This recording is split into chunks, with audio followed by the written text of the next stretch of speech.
It's Friday night. Ladies and gentlemen, welcome to episode 7 and the season finale of season 1 of Philly Comedy Club presents the RUS GUTIN Experience here on Zoom. Give it up for yourselves, ladies and gentlemen. What an amazing time we are having. I'm so glad to have you guys here tonight.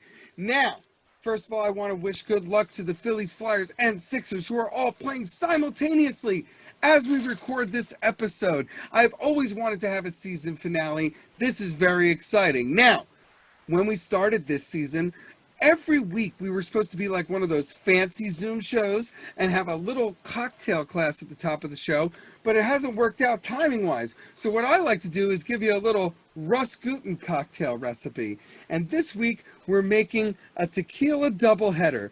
That's when you watch the Phillies blow a lead in a Thursday afternoon and evening doubleheader whilst drinking some tequila, but then you drink a bunch more tequila than you planned on. You cry in front of your children, and your wife gives you a talking to. The ingredients are ice, lemons, Espolòn tequila, and tears of shame and regret. Make one for yourself, or share a picture with your friends. Give it up for your fake cocktail class, ladies and gentlemen. I'm getting pretty good at that.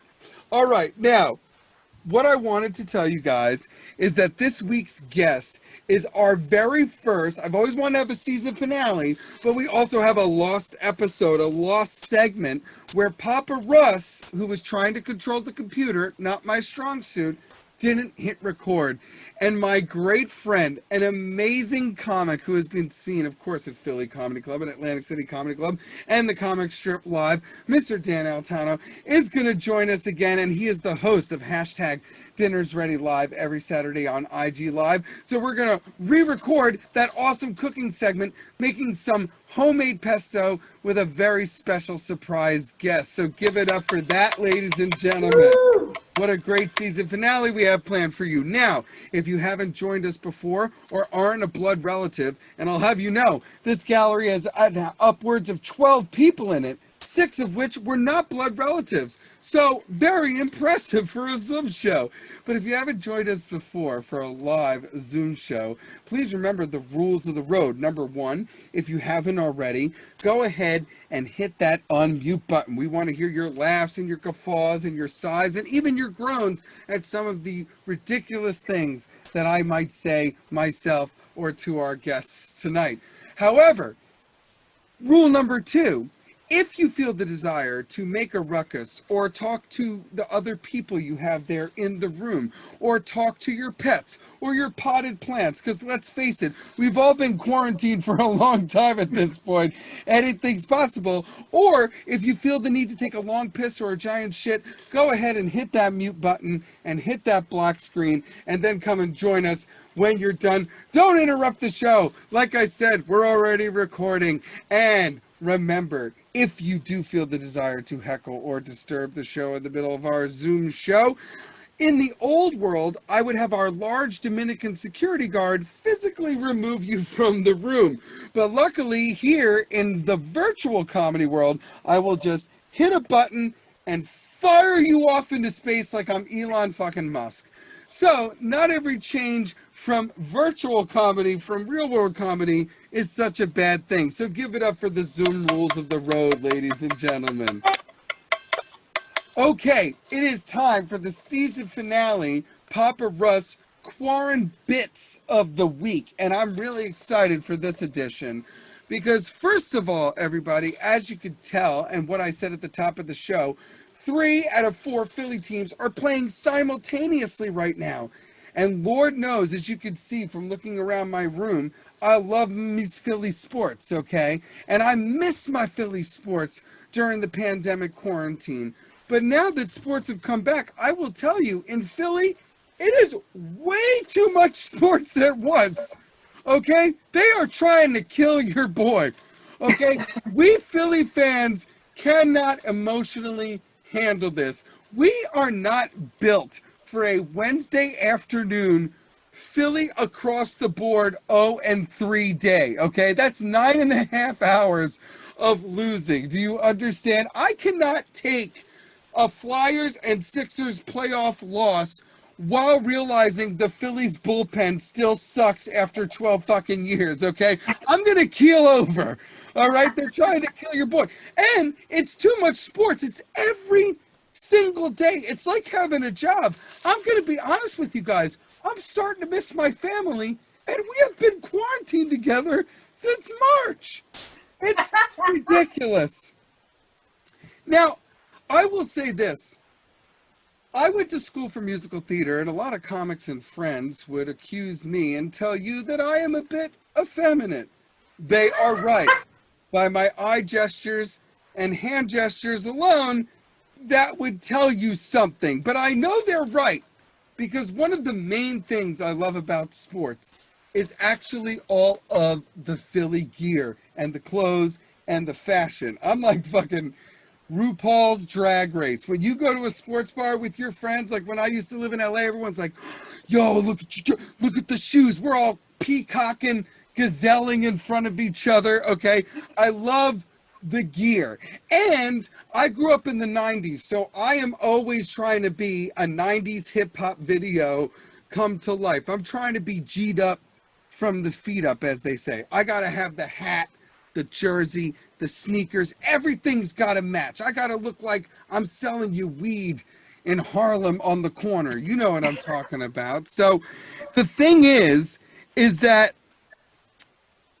the problem I'm having is that it's too many costume changes now during the day too. You know, I feel like Sarah Jessica Parker hosting the Emmys, you know? It's always strippity strip. I'm like in a production of Gypsy. I'm always costume changing because I always got to be geared up, you know what I mean? And the other day, by the time we lost 3 games in a row, I found myself at the laptop entering in my journal like I'm Carrie Bradshaw, and the question still remained. Was I worried about Ben Simmons' knee or finding the Ben Simmons in me? It's ridiculous. It's ridiculous. The madness needs to stop. And I said, I went to school for musical theater. I fucking love costume changes. I love great costume changes. They're awesome, but it's too much and the madness needs to stop. The last thing I will say on this subject, clap your hands if you're having a good time. I know I am talking about this stuff. If you're having a good time. Now, the last thing I'll say about this is that I went to this place, Rally House. Even though I'm in the pandemic, I got all masked up. I know Naomi Ekperigan calls it the pandemic. I got all masked up in what Flyers gear I do have. But I went to this place, Rally House, where I finally found a Flyers jersey that I wanted. Because I lost my Ron Hextall jersey from when I was younger. It was a very painful experience, and we never talk about it in this house, okay? And I finally found a jersey that I wanted. And I went there to get it. And this place, Rally House, is amazing. They have it in different cities, and what they do is they regionalize the store, so it has everything you can ever imagine of every Philly team, every jersey you can ever imagine, but also like chew toys for a hamster with every Philly logo on it. It's like staring into the sun for someone like me, okay? And I stormed into this place all masked up and all, and I tortured this poor kid, Julian, working at the front, trying to social distance, trying to wear his mask, trying to earn money over the summer during a pandemic. And I'm like such an anxious Jew about it. I make him get the large, the medium, and the small with the little, you know, hook thing. I'm trying to fall on. I'm throwing him all kinds of questions. I'm like, Julian, do you think this one's too big? Do you think this one's too tight, Julian? Do you think my uncle will ever be truly proud of me or always be emotionally distant? I just put so much on Julian. So big shout out to Julian, because at one point he's like, sir, I go on break in 10 minutes. I'm scared. So I feel bad for Julian. So shout out if he ever stumbles upon this show, okay? But here is why, so that was a little side Julian story, but here is why you can never let someone like me free in a rally house full of Philly stuff like that, because I will tell you this, they have everything. And Dan, I know you're joining us later. Patty, my dad, everybody. No one needs a $68 ergonomic memory cooling foam Eagles neck pillow. Okay? One can only want a $68 ergonomic cooling foam Eagles neck pillow. And I thought to myself, what kind of ridiculous asshole would buy such a thing? But I ask you this, America, is a man not allowed to avoid a muscle spasm in his neck after a beautiful, deserved night of sleep, whilst also representing? Okay, am I not a man? Am I not an American? Okay, and then I know what you're asking yourself. I know what you're asking yourself, Dad. But Russell, can't you get the same memory cooling foam neck pillow for $20 at the CVS or the Walgreens or the Duane Reade or wherever you live? The answer is sometimes for $18 on clearance. But will it have this little Eagles logo on it? No, not. The state rests. Move to strike. Your witness. Thank you. So give it up for Too Much Sports, ladies and gentlemen. It's Too Much Sports for Russell at once, okay? Now, before we move on to our lost segment and next guest, I have one more set of Quarren bit for you. And this is a really amazing thing because I'm not really hip to modern society sometimes and social media. And even our next guest can tell you, I own a virtual reality PlayStation, but cannot sign into Instagram Live properly. So I am limited in some of this department. But I will tell you this. I am aware of a trend called sliding into people's DMs. And big news, everybody. I found out that guys are consistently sliding in to my wife's DMs. So give it up for me, first of all. I did it. People are jelly Kelly of me, and I love it, okay? People are sliding into my wife's DMs. I had no idea. I was only familiar with this sliding into the DMs thing where a random person messages even a married person trying to, get in their pantaloons. And I'd only heard about it really through stand-up and female comics talking about it. Some guy comics have jokes about it, but a lot of female comics talk about it a lot. So that's the only way I'm familiar with that. And a lot of life is through stand-up. And I found out people are sliding into my wife's DMs. I was so excited. And the way I found out was my wife posted a tribute post about the 100th anniversary of women's suffrage here in America and gaining the right to vote. So give it up for the women's right to vote, ladies and gentlemen. Vote Biden-Harris in November, right? Okay.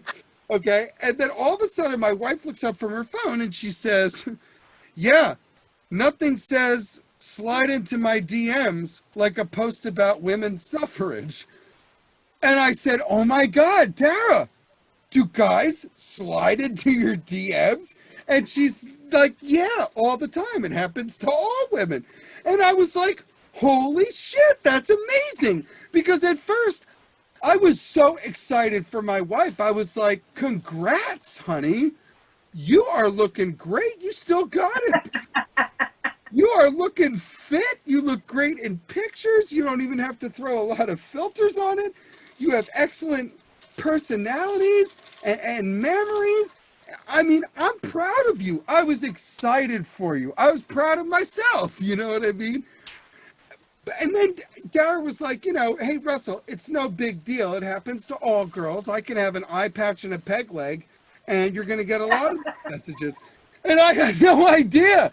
You know what I mean? Because comedians exaggerate things for jokes, but apparently this happens every day, okay? And it's to married ladies, too. Mark Zuckerberg is out here breaking up families. Because then I thought about it for just about 30 more seconds, because at first I was so excited for Dara. But then I thought, oh my God, these guys do even a shallow, deep dive into most of the pictures of Dara's, available social media. and they take one look at me, and they're like, well, look at this chucklehead, dumbass, goofy motherfucker. I could definitely replace him. Look at him. That's like a 12-year-old in his little jerseys. I can replace that overbite in a second. Very insulting. You know, this person is like, obviously, the only thing missing from her beautiful life, home, family, and children is this dick. Like, oh my God, what an insult. Okay. And then I gave it a few more minutes to marinate, and I got jealous. And not jealous like, oh, Dara and I would ever participate in such a heinous act. And also, let me tell you something. Dara and I do not like inconvenience. What if one of these messages worked and you actually like ended up with this other person or breaking up a family? Have you seen the lines at the DMV? You would have to change your address, your cable bill, a bunch of your passwords. Nobody needs that shit in that life. What a mishigots that would be. Dara never even changed her last name because we're not going to go through any kind of inconvenience, okay? But I got jealous because Dara then says to me, but Russell, haven't you gotten one of these before? And I was like, well, no, Dara. Apparently, no ladies have even accidentally walked past my DMs, let alone attempted to slid into them, okay? You know, and not that I would ever want to participate in such a thing, but it would be nice to be asked. You know, it's like they say in show business, it's an honor just to be nominated, right? You know Meryl Streep's gonna win, but you know, you want to be invited to the Golden Globes. My goodness, you know, and I have to say, it's like, what a confidence builder that would be for someone like me, you know, who's obviously goofy enough looking that guys are like, I'm going to break up this marriage, you know what I mean? And I couldn't help but thinking, you know, no wonder my wife is so confident going around bossing me around and everybody else in her life all day long, because apparently she's out here like Bruce Lee blocking unsolicited dicks all the time. Yeah. Cobra Kai in that shit. Whoa! I had no idea. So give it up for me and my wife still sticking together despite so much sliding into her DMs. And my DMs, total ghost town. It's nothing but comics like, thanks for the pictures, Russ. Looks great. So that's the extent of my DM history. All right. Are you guys having a good time? Give it up for yourselves for joining. I was so glad to do that. I've had such a blast doing the Quarren Pits during season 1 of the RUS GUTIN Experience. Tonight, for our second segment, I am so glad to get an opportunity to get a do-over or a mulligan here on season 1, because we're going to do another edition of Russell Around the Interwebs, where I share with you some of the best comic created content and shows available to you on the internet during this very new time here in America. And tonight is no exception, and our guest already joined us earlier in the season, but because Russ was in charge of the technology, I did not hit record. So, our wonderful guest tonight has been gracious enough to circle back and join us again. One of my favorite humans and one of my favorite comics to work with, who you have seen at the Comic Strip Live, Philly Comedy Club, Atlantic City Comedy Club, who is the host right now of hashtag Dinners Ready Live every Saturday night on IG Live, Mr. Dan Altano, ladies and gentlemen. Hey, everybody. Welcome our guests, ladies and gentlemen. What is up? By the way, Russ, I DM'd you earlier. I love the photos. Thank you so much. Hey, that's all I got. It's just pictures of you guys and a lot of your asses. I like a nice over-the-shoulder shot but Nice. nothing to speak of otherwise. You know what I mean? I text you, I love you probably once a week. You know that. Yeah, no, I like the amount of I love you or thanks boo is mostly from, males in their late 30s. It's not a good look for a guy who went to school for musical theater but is married to a woman. There's already a lot of suspicion out there. So I'm in my mid to late 30s, right? I'm 36. All right, that's yeah, I knew you were younger than me. I knew you were younger than me, and I always think of generally everybody younger than me because I'm such an old Jew about everything. So, but you are a beautiful, beautiful little baby boy in my Oh eyes. yeah. This is my buddy Luke. Luke is actually my co-host on Dinner's Ready Live. We do Oh, all the Luke is lessons the together. co-host. Rocco is somewhere off camera.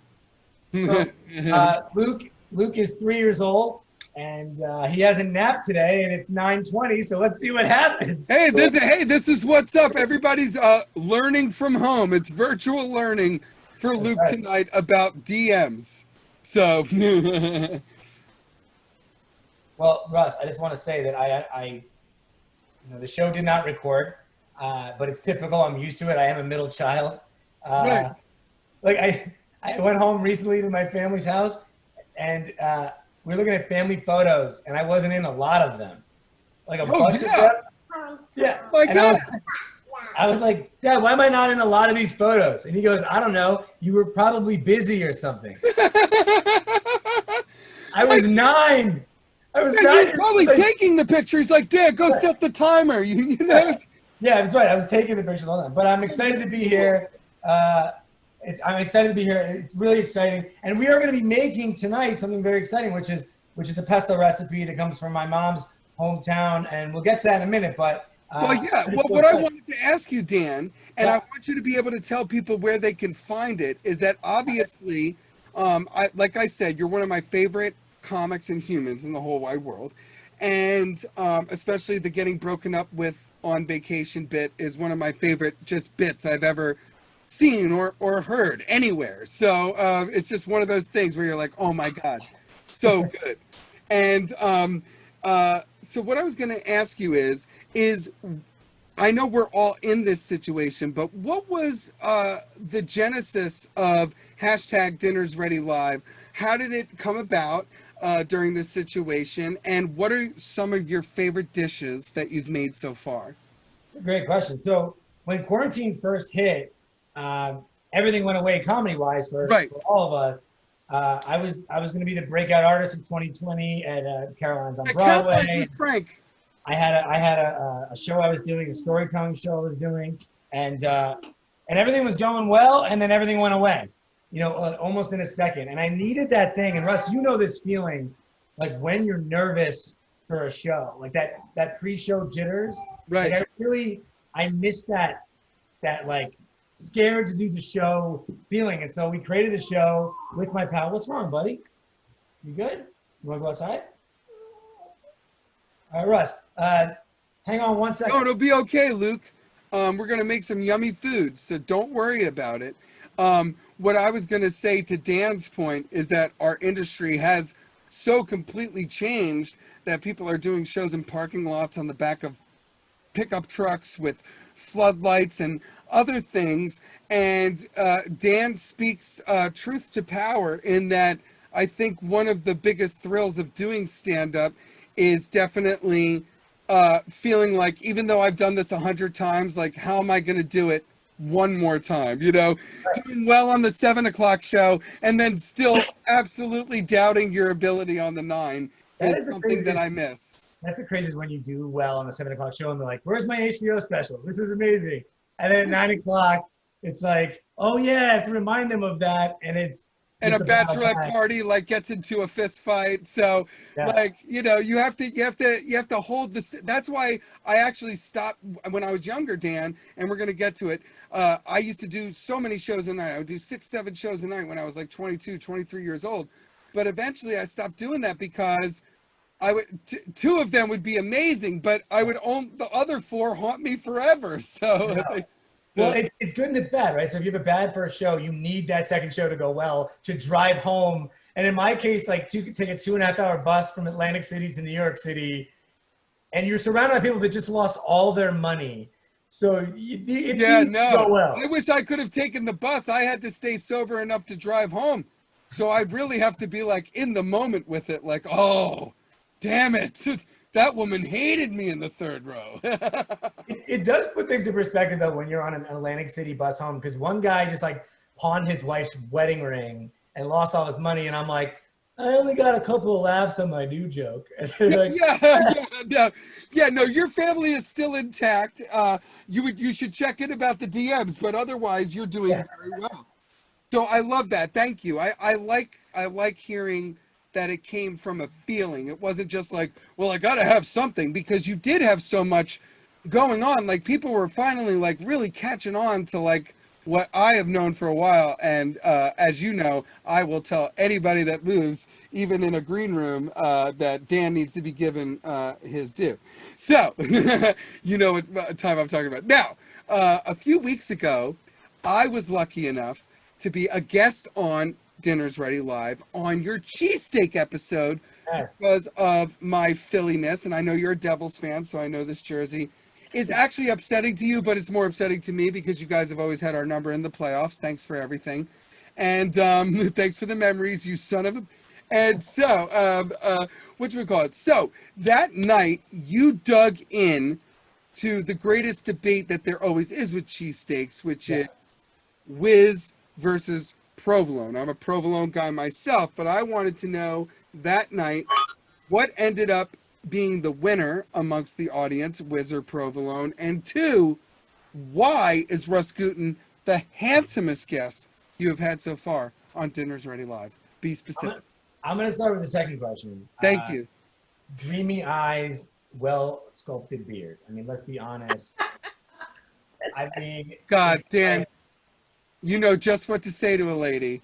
you know what I mean? It's Tell me like, I look 27 and you get anything you want. You know what I mean? like, you know when like a boy band reunites like 20 years later? That's what we're looking at. Wow, you Joey McIntyre'd me, and I can't even take it. Thank you. Now answer the first question. Whiz or prove? All right, Wizard Probe. So here's what I determined, and I'm not trying to balk on the answer, but here's what I determined. I've always been a provolone guy. I'm Italian. It's in the blood. I think provolone is the right cheese when you're feeling fancy and you're putting really fresh ingredients on. Like, it's 4 p.m., you're feeling like a cheesesteak, you go to like Reading Terminal, you get an awesome Okay. and it's got the fresh recipe. Now, but this is what I will say. Whiz, when it's 3 o'clock in the morning and you're hammered in the middle of the street and you go to some weird line where only the people that are there know about it, and you're putting crap on it and there's chicken fingers on it and everything, like onion rings on it, it's fine. It's like at that point, why are you being fancy? It's like no one's fancy at 4 o'clock in the morning. Like, lights have never come on last call at a bar and everyone's feeling fancy. Right. There's no brie cheese at last call. You know what I mean? Like, it's Cheese Whiz, baby. Cheese Whiz is you won the playoffs. It's 4 in the morning. I have no idea where I even left my car. No. Let me correct you. Cheese is when you've lost the playoffs and you've lost your girlfriend and you're heading home blackout drunk and someone goes, cheesesteak, you're like, yes, throw it on the floor, I'll eat it like a dog, whiz please. That's what actually, you know what? I retract my answer. I agree with yours. And I agree with yours also just by my own context, because when we've won, see, now what I wanted to say was, and before we move on with our killer cooking segment, what I said on your episode and what I'll say again is I'm a provolone guy myself, and some people have asked me what my answer is to this also. So I will say, not only am I a sharp provolone guy, but the best cheesesteak, of course, is, I know there's Pat's and Gino's and they're amazing, but it's Jim's on 4th and South. Then you go down a few blocks, you go to Ishkabibbles, which you and I talked about, and you get the cheese fries to go with your Jim's with the sharps provolone, with the mushrooms, onions, and the peppers from Jim's on 4th and South. Now, Ishkabibbles is the best Philly name for a place because most people are like, oh, Ishkabibbles. That's how they end up there. It's called word of mouth. So, but, Dan, you know that I have severe food allergies. So my knowledge of cheesesteaks is great, but I didn't find out about my allergies until my adult life. Dan, we've gone over this actually. And you helped me write my little song that I would do in Atlantic City about it. You're one of the only comics I have ever done that to. Like, hey, can you listen to this? I usually accost my friends and family with, is this funny? So you're basically, besides my friend Luke here, you're the only other comic that I've ever done that to, ever. So you know all about my allergies, but I have determined how I have my allergies. Because do you know what the best Philly cheesesteak is? It is when you go to Jim's on 4th and South and you get it with the sharp provolone. Then you go a few blocks the opposite way of Ishkabibbles and you get these 2 giant slices from a place called Lorenzo's. And the slices are the size, like they're like this each, okay? They got to give you 5 paper plates like this. You got to carry 2 slices. So what you do is you wrap the cheesesteak in the slices from Lorenzo's, okay? Wow. And it used to be called the South Philly Challenge. Now they call it a Philly taco, but that's some foodie millennial malarkey. It's a South Philly Challenge. And I would eat these things like once a month, dude. So whenever I've wondered why I have these allergies later in life, all you need to know is sitting on a curb is drunk, victory happy, stupid Russ eating a cheesesteak wrapped in pizza. So that is actually the best cheesesteak. I just wanted to put it on record. You know what I gotta say? No, you go ahead. First of all, there's so many instructions to that. Saying like someone can't make it themselves. You got to go 9 places.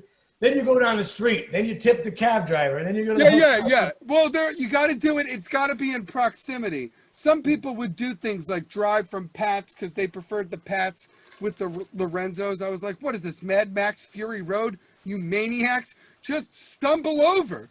So anyway, what I wanted to say is it's time for our Lost Awesome Cooking segment. Dan, I am so excited to make homemade pesto. And tonight, joining us is my personal chef and the sliding into DM MVP of Southern New Jersey, my actual human wife, Dara DeVito Gutin, ladies and gentlemen.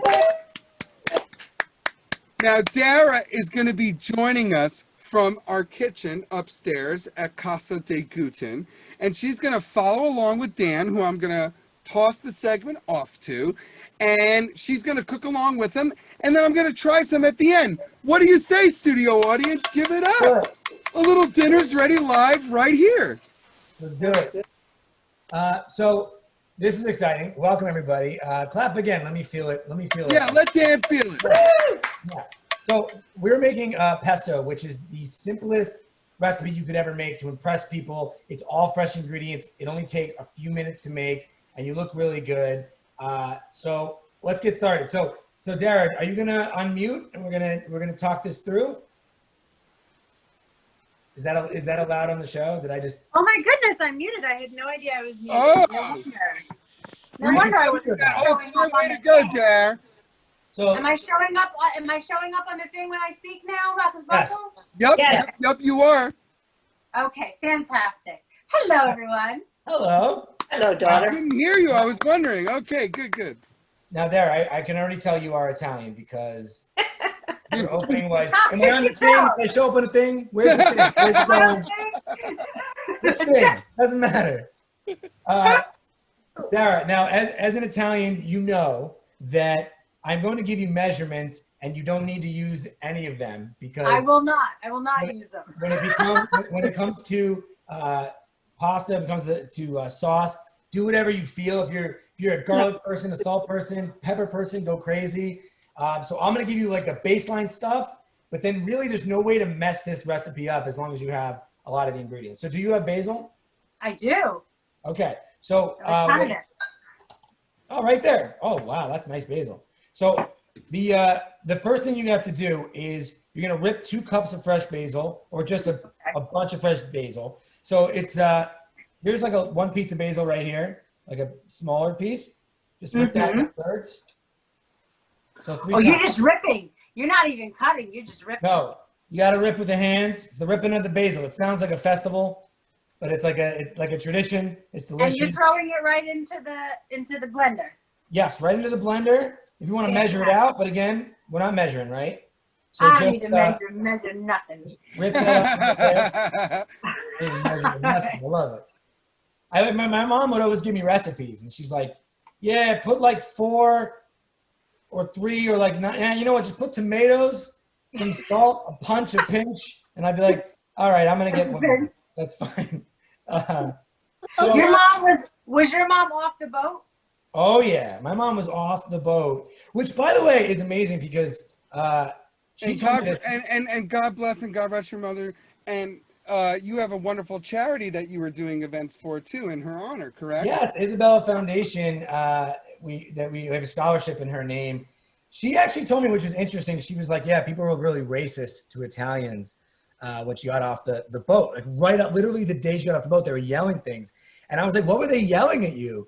She goes, "They were yelling that we were in the mafia." And I was like, Oh, wow. That's probably the dumbest thing to yell at a boat full of Italians. Yeah. Because the chances are, some of them are probably in the mafia. Yeah, like 3 out of 80, at least 3 out of 80. Wow. Right. So it's like, Now "Hey, you you're in the on mafia?" And they're like, "Yeah." Who's asking? Yeah. How could I help you? Yeah. Yeah. And you know, What the other part thing of is interesting. Italy? What I have part of a- Italy was your mom from?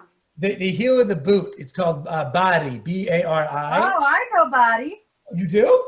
Yes, I know. But actually, when I lived in Italy in college, there was a particular Italian boy who I fancied, and they said that Does he have a Facebook profile? I've never. My mother's listening. I can't go into that. Yeah, But, yeah, Dara, fancied really cleaned it up, all right? Yeah. They always said that. They always said that people from Bari had a testa dura. They had a heart. They were hard-headed. They were stubborn. Yes, that would define my entire family. But you know what? But what's interesting is, so you know, during COVID, when everything first happened, Italy was one of the first countries to get hit, and my cousin Vinny, and yes, Oh, yeah. and yes, he is a lawyer, but that's not the point. Macho, is that you? He called me. He's like, "Dan, COVID's in Italy. People are going to be racist against Italians again." I'm like, "All right, let's tone it down. What would people even say to an Italian? Like you're walking down the street with your family and they're like, 'Hey, Italian, I heard that in your country, your food is amazing. It's amazing. Like famously incredible.'" I heard gnocchi is just like soft potatoes, man. Yeah. Oh yeah, sick bird. I heard that in in Italy, women get 1 year paid maternity leave. I know. Yeah. How terrible, right? Yeah. Now, I heard all of the males in your country can absolutely ride a motorcycle like nobody's business, like they're just breathing air. What are you gonna say now? Yeah, like they're bullying you. They're like, "Hey, Ciao. hey, Italian, go back to your country. And also, can we come back to your country with you? Because that actually sounds better." Actually, sounds really nice. You know what's funny though? But Italians, Italians like they're in the party in America. Like they're in the crew, but they're like the friend you invite to the party just to make fun of. No, and you can't. We're all jelly on friends. Jews get that. Yeah. Yeah, but you can't Every kick single Italians. one of us. You can't kick Every Italians single one out of us the is party, jelly. right? You Yep. can't kick us out of the party because we cater. You are the party. Italians are the party. Everybody knows. Are the party. Where my Hey, mom grew up in Yonkers was the Jewish Italian section. So Right. their next door neighbor was the person named Junior next door who made all the food. She was a lady. Junior was a lady. So I'll never forget that. Junior wasn't the lady. Everybody's got an Aunt Tony. Every Italian has an Aunt Tony. All of That them. is true. Oh, it was Tony and Junior. So it's Aunt Tony Jr. All right. Well, I'm Tony sorry, was but I never met a lady named Tony either at that point. The Fuscos, Hold on, and Italianos. Okay. Ah, Hey, Dara, where are we with our basil? I'm done with my basil. All right, I'm going to teach you a little garlic trick. All right. So, do you have garlic? I do. Okay. Now, oh, nice. All right, you want three cloves. So break off 3 little pieces of that, or a big piece. I got All big right. pieces here. Wonderful. Now, you want to get your biggest knife that you got, the one you pull out when you're really mad at someone. Yeah, no. Who are you? You mean Russell? Yes. And here's what you're gonna do. You don't want to get your fingers all garlic smell, right? That's what people do because they start peeling it themselves, and then for 3 days, people, ask questions and wonder what it is. So, here's what you're Were gonna you do. fighting a vampire? Yeah, What you're gonna do is take the knife, place it over the garlic before you peel it, and press it down. You're gonna hear a crack. Mm-hmm. Then once you hear the crack, Then that paper comes right off. right off. So we're gonna do that with 3 pieces of Wow. garlic. If you like garlic, do a couple more. You hear that Now, crack? Dan, I do usually do that, but you did it so nicely. Say, I usually just give it a good bang like it's Russell's head. That's right. And then it smashes like that on the knife. Oh, all right. Respect. That's good. All right, be careful. But that's after I peeled the paper off like you did. And you were very gentlemanly with the garlic. No, I'm amazed. Nice. And I have to say, Dan is such an amazing comic and somebody that I've just enjoyed working with and being around. But when he started doing this, I was just I have to tell you, Dan, I really was absolutely blown away because I once tried to microwave gluten-free chicken nuggets, and the fire department and I are on a first-name basis. So, Oh. You know what though? But like, I have to be honest though, Dan, don't listen to a word he says. He's full of shit. And this is why I say that. Because when I was in graduate school and I had an internship and I was working a full-time job, I came home to dinner every night, and guess who cooked it? Him. So yes, he's full of it. I smoked away all the information. No, you're full of it. You just don't want to do it. Oh, that you that's- can't do it. It's labor It's that intensive. you don't want to do it. no, that's absolutely true. But Dan, I was blown away just because I have such respect for you as a writer and as a comic that I was very, very, very impressed, Well, so I'm going to agree with Dara here. And here's the thing. Every week that I do a recipe, most of the time, I knew how to do like 3 things. And then I ran out of it. Like episode 3, I was like, oh no. Oh no, they picked it up the series. Yeah. So what I did was every week I watch a bunch of YouTube videos and learn how to make something. I practice it a few different times for my family. And then by the end of the week, I'm all excited about it and I can teach it. So it's not, everybody can do this. So It's you just- weren't as, you knew a little bit, yeah. but then once everything got real and you're like, oh, this isn't coming to an end, even though you're performing on a rooftop with Eric and some of the Newman crewmen, as we call them, next week. That's right. But you were like, this is going to go on for a while. I better really learn how to cook and get a few things in my repertoire. Wow. Yeah, so it's like when you're pressured to do it, you do it. And it's kind of fun because it's sometimes disastrous and I'm pulling together. You shouldn't be so seen excited. a bunch of ones where you're really great. So See it on my face. I'm doing something that normal adults do. I'm like, a cheeseburger. I did it. I did it. but a comedian doing it is more impressive because You can't do all much. they assume we are good for is talking about our wangs for money. That's true. It's true. Our wangs. Well, that's what another thing I was going to say earlier is like, these guys are very insulting with their like assuming that I could be replaced. It's like, I've been with this lady like for a while. Obviously, I got a premium, Hey, hey. No, I got a pretty medium good wang, and it works. I got Watch it. kids. Like, what are you talking about? Like, you put in all the effort, and people just want to, I told you, they don't even look at the pictures. Stop being paranoid. All right, I'm done with my garlic. He's very upset about this. He's joking about it, but that's why I know he's actually I just like the upset about it. material. All I right. just stand up. Dara, What's our next step?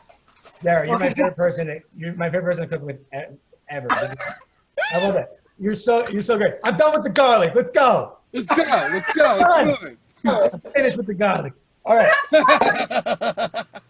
All right. This is really easy. Pine nuts. You got pine nuts. I don't have pine nuts, but here's the thing. Was waving to you. There's two reasons why I don't have pine nuts. One, because they're stupid expensive. I refuse to pay that price. Why am I getting yelled at? I don't either. I'm just my phone is far away. But We're giving you the full Dara. But two, my mother actually always uses walnuts in her pesto. Walnut. So I'm going to use walnuts. Oh, so you say you think you're better than me? Oh, that's fine. Thank you. I think that I don't have the money for pine nuts because my husband's unemployed. Yeah. Oh, okay. Hey, what do you want? Hey, I got that big pine nut money. I'm just killing it. Big Pine Nut doesn't want you to know. I'm doing a cooking show on Instagram. Pine Nut money. You corporate Pine Nut stooge. Have you ever gone into an Italian bakery and asked them for a tray of pinoli cookies? You know how much that'll cost? They're like, give us $1,000 and your firstborn, and you can have this tray of pinoli cookies. It's ridiculous. All right. Dara, put your little medium wang walnuts into the blender there. I'm doing. What am I doing here? How much am I doing? Oh, doing 2 tablespoons. I got 2 tablespoons. 2 tablespoons. I'm doing a fist. There we go. All done. Right. All right, that's done. Add salt. And Dara, what's our rule about salt? What's our rule about salt? More the better for me. I don't know. That's right. That's Italian rule right there. That's right. But if someone doesn't salt the dish, they are insulting you and your family. That's right. That's right. Right. You have to mobilize. No, I know. It isn't a front. It's an act of war. It's an act of war. I have a relative. I won't say who she is, but she told me, she's Italian. She told me she's never salted her dish. And I didn't say this, but I wanted to say, that's why you're still single. I didn't say it. No. But you said it here. So we got it. We got it. Oh yeah, this one's going to record. Great. That's right. That's right. And we have, this is true. We have upwards of potentially a dozen fans. Yes. Now, Dara, add the salt in here. And the last thing we're going to do before we blend is, this actually should matter in the measurements, is about a 1/2 cup olive oil. The key is you don't want to put too much, because if you get too oily and too much. So about 1/2 cup.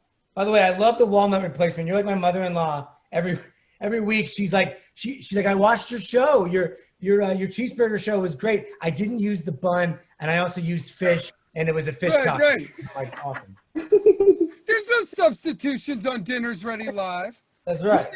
Listen, you get what you get, and you don't get upset. That's good.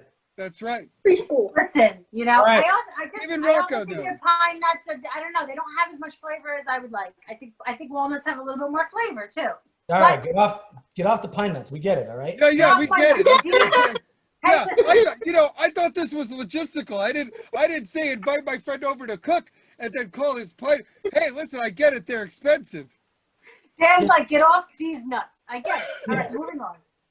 Moving on from D's nuts, though, if you need any more nuts, just look at Dara's DMs. She has Let it go. Let it go, or I'm writing Kyle back.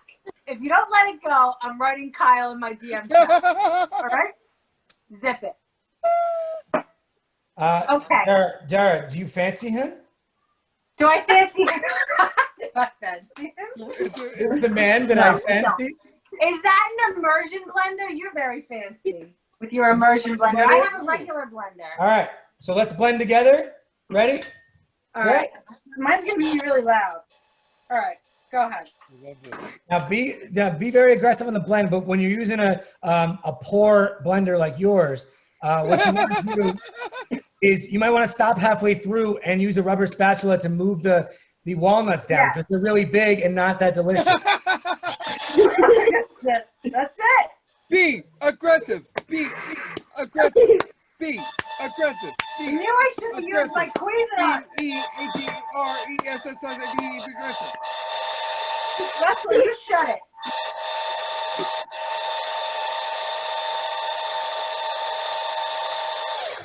Sounds like when I'm buzzing my perfect beard. Dara, how you doing with your old blender? How do you do with your rickety blender? Shut up. How's your peasant blender? Is it you? My peasant blender is, listen. I didn't know we were using fancy immersion blenders, all right, Mr. Pine Nut? Immersion. With your pine nut money? Rachel Ray now. with your pine nut money and your immersion blender? With your big pine nut money, you corporate. You fancy immersion pine nuts. I had never even heard the word immersion. I thought that had something to do with the DMs. There we go. Turning into an argument over a Zoom show. Now it's moving.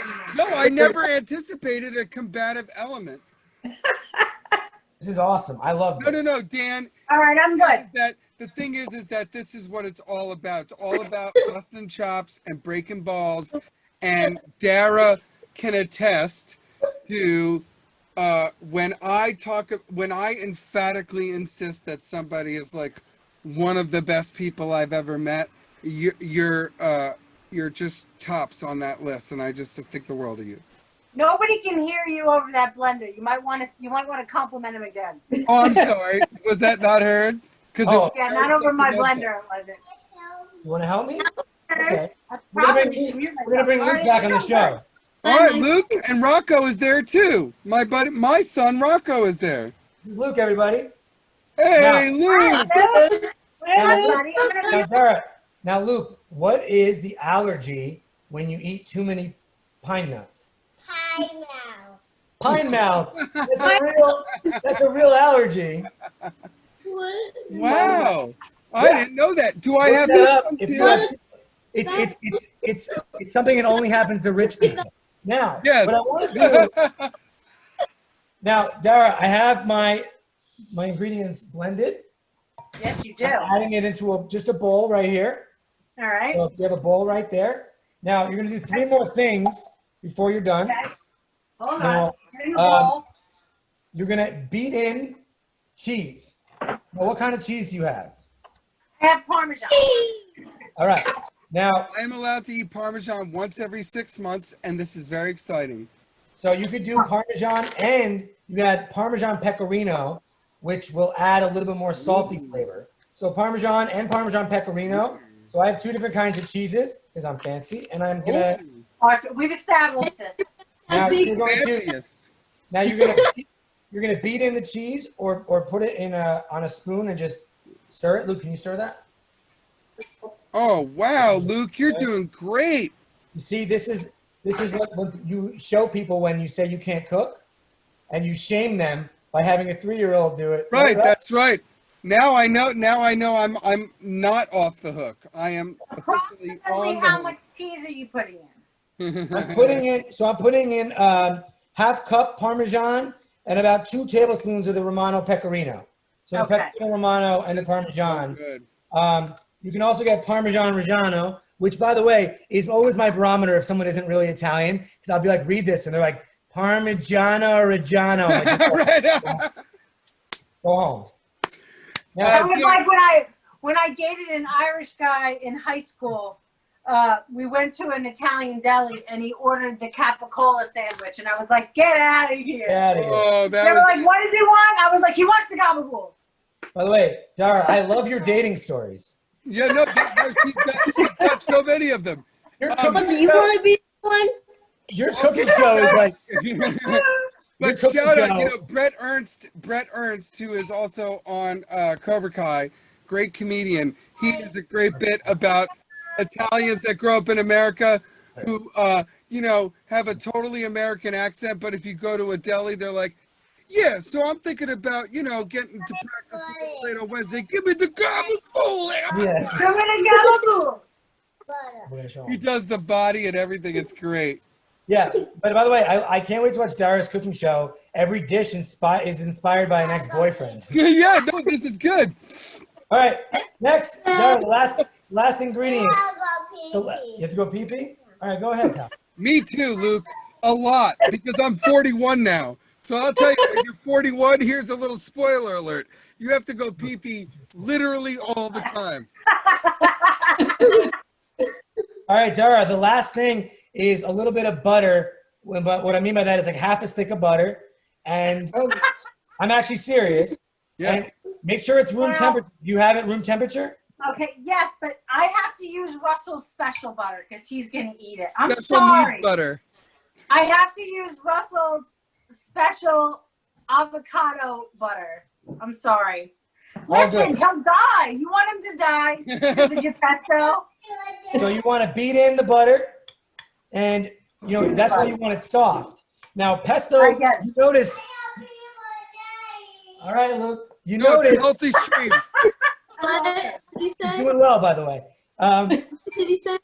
What you want to? He said peanut butter and jelly. I think that's what. I don't know. I don't know what's going on. Oh, you have a It great sounded like. It sounds like I don't know. But anyway, so beating the butter. You notice I didn't touch a stove. You don't need a stove for pesto. You can put it on pasta. You can put it on grilled chicken. You can put it on anything really. A sandwich. So that is our pesto. It's done. Oh, That's wow. it. That's it.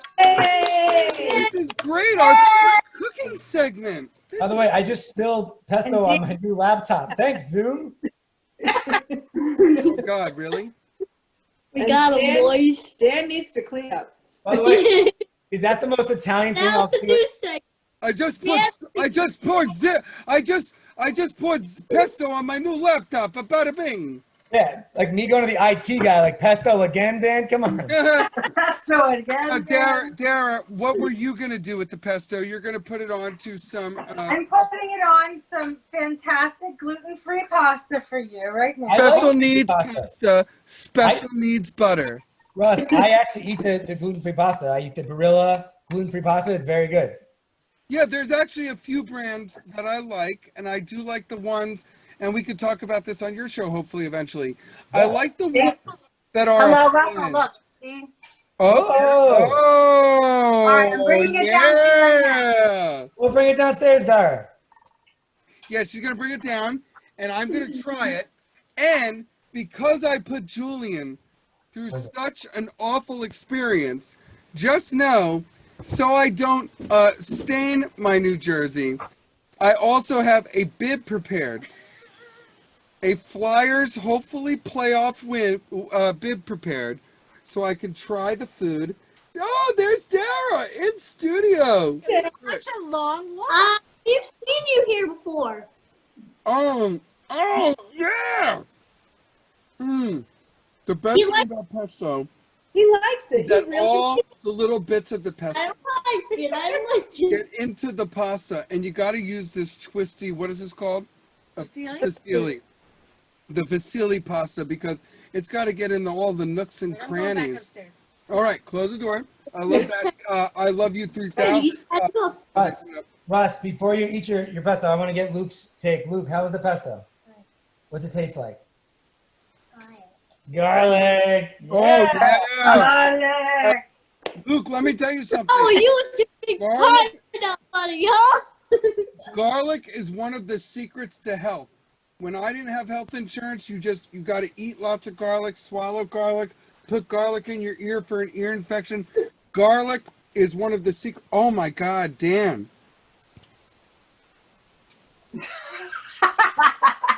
Well, I will tell you this. I don't know if the Flyers have another playoff game to play or if they won. So I am either going to eat all of this pesto and whatever's left with my hands and face, I will smear it on me like war paint, or I will eat it in a shame spiral for what I did to Julian. Dan, I can't thank you enough for circling back and doing the lost segment of Russell Around the Interwebs and making homemade pesto on the RUS GUTIN Experience. I hope you'll join us again. Give it up for Dan. Thanks, guys. And I just wanted to say, Russ, I love you. Dara, you're the best. Russ, while you're eating it, close your eyes and just imagine it's with pine nuts. Thanks, guys. Oh, that was wonderful, Dan. And thank you, Luke, the co-host. Give it up for Dan one more time, ladies and gentlemen. Now, I am I'm gonna so send you some with excited. walnuts, man. We are coming up to the end of the show, and I'm very excited to find out if the Sixers Flyers won. but also, most importantly, don't tell me, Mom. And most importantly, I need to know if the Flyers won because that's a huge game. But we have one more segment left on the season finale of episode 7 of the RUS GUTIN Experience here on Zoom.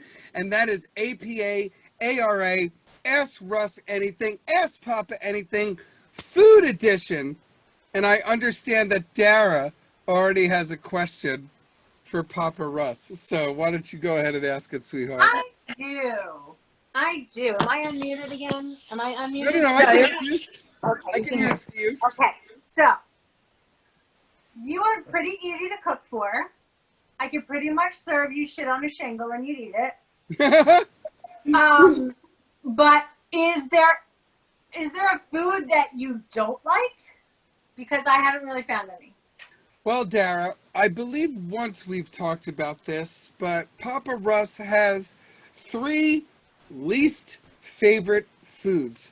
Even their very name incenses me. And that would be coconut, banana, and fennel. Let's dig in. Coconut. It tastes like shredded paper. Why does it taste like it's come out of a copier? It's absolutely disgusting.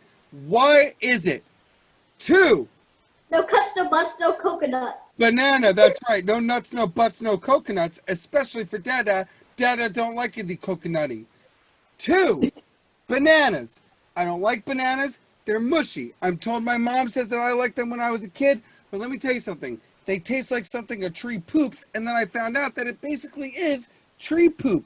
2, it is also connected to the fact that when I was getting an ear surgery and was denying the orderlies when I was younger, they gave me this calm down juice that tasted like banana, and they tried to give it to me while I was fighting off an orderly. So obviously my hate of bananas is tied to trauma, as all things are.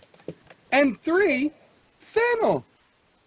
It's a vegetable that tastes like licorice.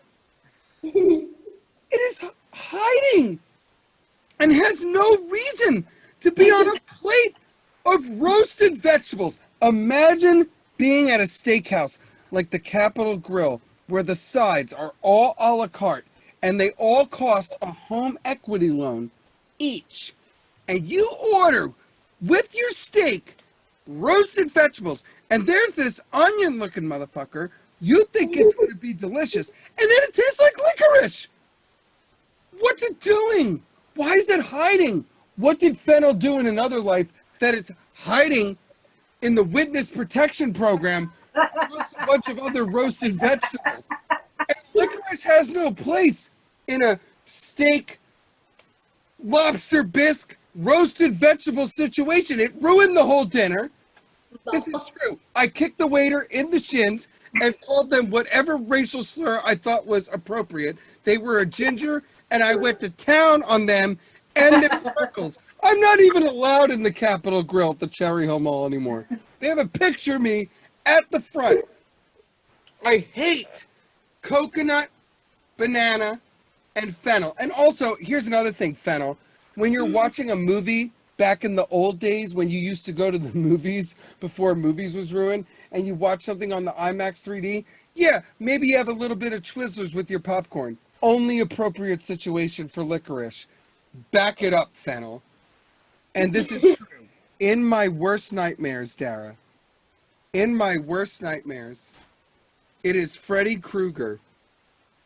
And I'm sitting in one of those little tables that you connect to the table for a little toddler, you know, and I have my Flyers bib, and I'm just like a little baby. And there's Freddy Krueger, Robert Englund himself, with a goulash porridge looking bowl of banana, coconut, and fennel, just like, open wide, Russell. Here comes the airplane. True story, which is why when they say, Russell, share this bag of shrooms with a friend, that guy is giving you advice that you should listen to, because then you get the nightmare of Freddy Krueger feeding you a goulash of banana, coconut, and fennel. And that is our season finale of Ask Russ anything, ladies and gentlemen. I want to thank everybody, in particular, all of my blood relatives who have joined us for season 1 of Philly Comedy Club Presents the RUS GUTIN Experience here on Zoom. Born out of our new circumstances, but I have had an absolute ton of fun. I can't thank my wife enough for all the hard work that she has put in, and her and my dad for providing all the equipment that was already here before the pandemic, apparently, for me to set this up. I want to thank Emilio Savone and Candy Claire from New York Comedy Club and all of our team at New York Comedy Club for thinking of this idea for me and putting me on this path to still keep our brand alive during this circumstance. And we will have a new way in the new world. And I also want to thank my buddy Nick Angelo in the office, who handles all of our digital needs for our ticketing platform at phillycomedyclub.com. Even though he is a Pittsburgh fan, especially of the Penguins, which is one of just the most disgraceful things to be in life. But I love him anyway. He is a prince. I can't thank all of my guests, the comics and musicians who have joined me on this first season of the RUS GUTIN Experience. If you are just joining us, don't worry, because starting next week on my YouTube channel and social media platforms, feel free to like, follow, and subscribe.